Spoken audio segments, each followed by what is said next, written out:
Sir, Balochistan में जो हालिया एक दहशतगर्दी का बड़ा वाक़या था, फिर सिक्योरिटी फोर्सेस ने उसको अल्टीमेटली नाकाम बना दिया। तो इसको आप कैसा देखते हैं सर? ये अचानक से ऐसे वाक़यात हैं, इनमें इज़ाफ़े की क्या वजह हो सकती है? देखिए, एक चीज़ बड़ी वाज़ेह और समझने की बात है, जो कम से कम मैं समझता हूँ हमारे लोग समझ नहीं पा रहे। बलूचिस्तान में ये दहशतगर्दी का ना पहला वाक़या है और मेरे ख़्याल से ना ही आखिरी वाक़या होगा। और उसकी वजह ये है, जब आपके पास ऐसा एक दुश्मन हो जो आपके वजूद को तस्लीम नहीं करता हो, तो वो तो कोई भी ऐसा मौका नहीं छोड़ेगा जहाँ पाकिस्तान की इस्तेकामत को कमज़ोर ज़्यादा ना करे। बलूचिस्तान उनके लिए ईज़ी टारगेट है, जहाँ उनकी पेनिट्रेशन किसी न किसी हवाले से बन जाती है। फिर उनको स्लीपर्स लोग भी मिल जाते हैं, बॉर्डरिंग मुल्कों की वजह से भी। अब हमें इस बात को ये रियलाइज़ करना है कि ये एक फिनोमेना परमानेंटली है। ठीक है, बहुत सारे लोग असम्बलियों में बाकी कहते हैं, डायलॉग है, बात है, लेकिन सियासी बात आप सियासी पार्टियों से करते हैं, सियासी नुमाइंदगान से करते हैं, उसका हल निकालते हैं, उस मसाइल की तरफ पेशरफ्ती करते हैं। कुछ ऐसी तंजीम है जिनके साथ आप बात नहीं कर सकते, वजह कि वो तंजीम दहशत गर्दी के कैटेगरी में आते हैं और उनका एक बाकायदा एक एजेंडा है जिसमें वो काम कर रहे हैं। अब बाकी जो चीज़ें आती हैं सूबाई सतह पे, तो उस सूबाई सतह पे मेरे ख्याल से हमें अपनी स्ट्रैटेजी को वेल डिफाइन नज़रियाती तौर पे भी करना चाहिए पूरे पाकिस्तान में, क्योंकि यहाँ कभी कभी अभी भी कन्फ्यूजन पाई जाती है कि लोग सवाल करते हैं कि यार ये क्या हो रहा है। अगर इस तरह का वाक़या आज इस्लामाबाद में हो तो आप उसको क्या कहेंगे? अगर आज इस तरह का वाक़या आज लाहौर में हो तो आप क्या कहेंगे? लेकिन इस तरह का जब वाक़या बलूचिस्तान में होता है तो हम फिर कोशिश करते हैं कि उसके जवाबात मुख्तलिफ देना शुरू करते हैं। तो सियासी लोगों को मेरे ख्याल एक नज़रिया बनाना पड़ेगा। दूसरी तरीके से जितने भी हमारे लोग हैं जो ख़ासकर मेन मीडिया स्ट्रीम में हैं, उनको बड़ा वाज़ेह करना पड़ेगा और फिर इसी के ऊपर वो नैरेटिव आपका डेवलप होगा। राइट सर, अफवाज पाकिस्तान तो दहशतगर्दी के खिलाफ नबर्द आजमा हैं ही, लेकिन इस सूरत हाल में बलूचिस्तान हुकूमत की जो कारकर्दगी है उसको आप कैसा देखते हैं? इस वक्त बलूचिस्तान की हुकूमत की क्या मजमूई तौर पर बलूचिस्तान में रिट कायम है? क्योंकि कुछ माहरीन कहते हैं कि उनकी कारकर्दगी पर भी इस वक्त सीएम साहब जो हैं या बाकी कैबिनेट सवालात उठाने चाहिए।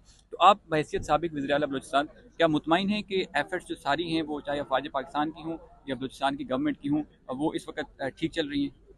मेरा एक बड़ा फर्म बिलीव पहले भी रहा है, आज भी है और इंशाल्लाह उम्मीद है, मगर जब तक सियासी तौर पे अगर वो सोच नहीं बदली, वो यही रहेगी।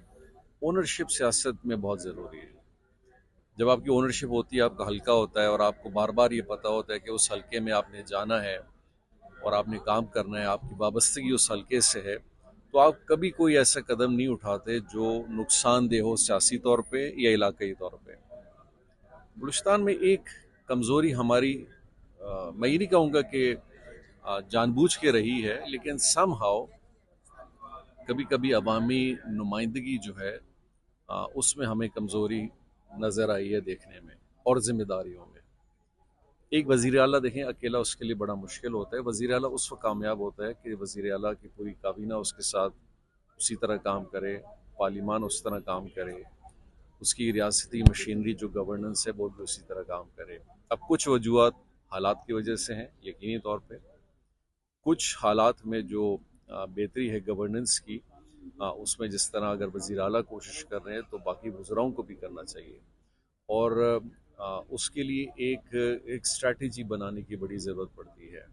मैं ज़रूर चाहूँगा कि इसमें वफाक का भी रोल बड़ा इम्पोर्टेंट है। मैं बहैसियत वफाकी वज़ीर ये बात कर रहा हूँ कि पूरे मुल्क के सारे स्टेक होल्डर्स को हर अप्रोच में हाथ बटाना पड़ेगा। आप सिर्फ ये नहीं कह सकते कि सारी जिम्मेदारी, देखिए काइनेटिक जो जवाब है, जो रिस्पांस है, वो तो फौज और इदारे देंगे, उनका काम यही है। लेकिन बाकी भी जिम्मेदारियां हैं, कुछ वज़ीर आला की जिम्मेदारियां हैं, वज़ीर आज़म की आती हैं, मैं बज़ात खुद वज़ीर मेरी आती हैं, बाकी हुकूमती लोगों के भी आएंगी और सब की आएंगी। सो मेरा ख्याल है कि हमें बैठना पड़ेगा और कुछ चीज़ों का तयन करना पड़ेगा, क्योंकि मुझे एक चीज़ जो बहुत पहले भी मैंने इसका जिक्र हर जगह किया है कि एक एक वैक्यूम जो है ना वो हमेशा फिल होता है। दहशतगर्द बहुत कम होंगे, लेकिन एक बहुत बड़ा अंसर जो आवाम का है वो वैक्यूम है। उस वैक्यूम को सरकार फिल करेगी या दहशतगर्द फिल करेंगे, ये एक चॉइस है। उनको जितना स्पेस मिलेगा वो उसको कवर करेंगे।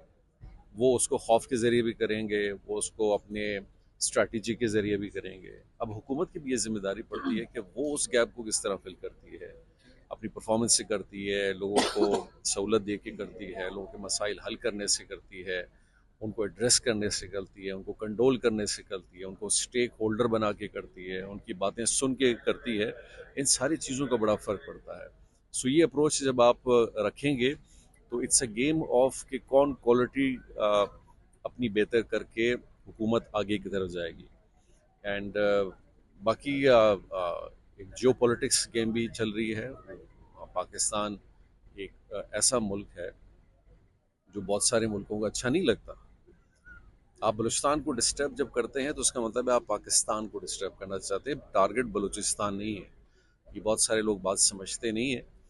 तो आप जब बलूचिस्तान को डिस्टर्ब करेंगे तो पाकिस्तान का वजूद डिस्टर्बेंस की तरफ जाता है, और जब आप एक न्यूक्लियर पावर हैं तो यकीनी तौर पे उसका प्रेशर आप पे आता है। तो हमें इस सारी सूरत हाल को सबको ओनरशिप देनी पड़ेगी और इसकी एक स्ट्रैटेजी बनानी पड़ेगी। बलूचिस्तान के लोग हैं, बलूचिस्तान की पार्टीज़ हैं, इसी असम्बली में आज हैं, स्टेक होल्डर्स हैं, लोग हैं। कुछ ऐसे भी बलूचिस्तान के लोग हैं जो मैं आपको बताऊं, मेरा ये उन लोगों को भी पैगाम होगा जो मेरी बात सुन रहे हैं।